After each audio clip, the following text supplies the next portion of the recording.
এটার মধ্যে কোনো রাজনৈতিক প্রতিক্রিয়া বা রাজনৈতিক মতামতের কোনো অবকাশ নেই। যেটা বলার সেটা সংশ্লিষ্ট দফতর বা এসএসসি বা তাদের প্রতিনিধিরা তারা জানাবেন। কারণ কোথাও কিছু সমস্যা তো আছেই, তো কোথাও কিছু সমস্যা না থাকলে তো এই জটিলতাটা তো হতো না।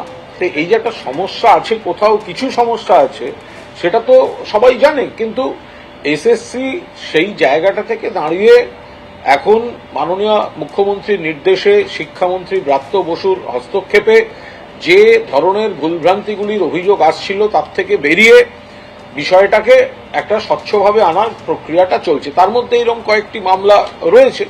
তো এখন সেখানে কোথাও যদি কোনো অন্যায় বা ভুল বা অনিয়ম কিছু থাকে, সেগুলো যথাযথভাবে চিহ্নিত হবে এবং তার উপর দাঁড়িয়ে আদালত যা বলবেন বা আদালত যা ডাইরেকশন দেবেন, এসএসসি তার উপর দাঁড়িয়ে তারা রিয়্যাক্ট করবেন অথবা তারা তাদের বক্তব্য জানাবেন, তারা বলতে পারবেন।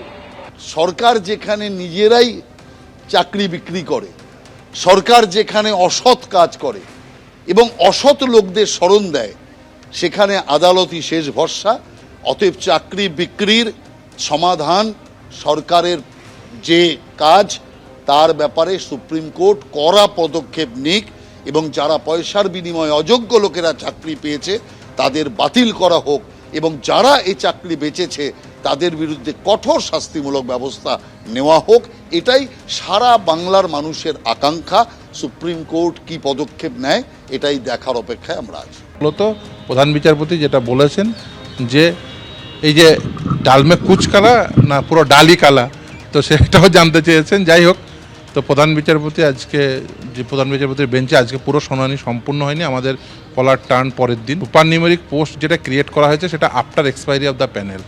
After expiry of the panel যারা প্যানেলে যারা টেন্টেড ক্যান্ডিডেট রয়েছে, যারা ইলিগালি অ্যাপয়েন্টমেন্ট পেয়েছে, তাদের জন্য রাজ্য সরকার সুপার নিউমেরিক পোস্ট তৈরি করেছে, তাও আবার প্যানেল এক্সপায়ার্ড হয়ে যাওয়ার অনেক দিন পরে, যেখানে রাজ্য সরকার নিজেরাই তারা স্বীকার করে নিচ্ছে যে যেখানে ইললিগালিটিস রয়েছে। কিন্তু সুপার নিউমেরিক পোস্ট কী উদ্দেশ্যে তৈরি করা হয়েছে আমরা নিশ্চিতভাবে সেই নিয়ে পরবর্তী শুনানির দিন আমরা আজকে ধরুন বারবার জানতে চেয়েছেন যে এই ওএমআর শিট স্কুল সার্ভিস কমিশনের কাছে আছে কি নেই।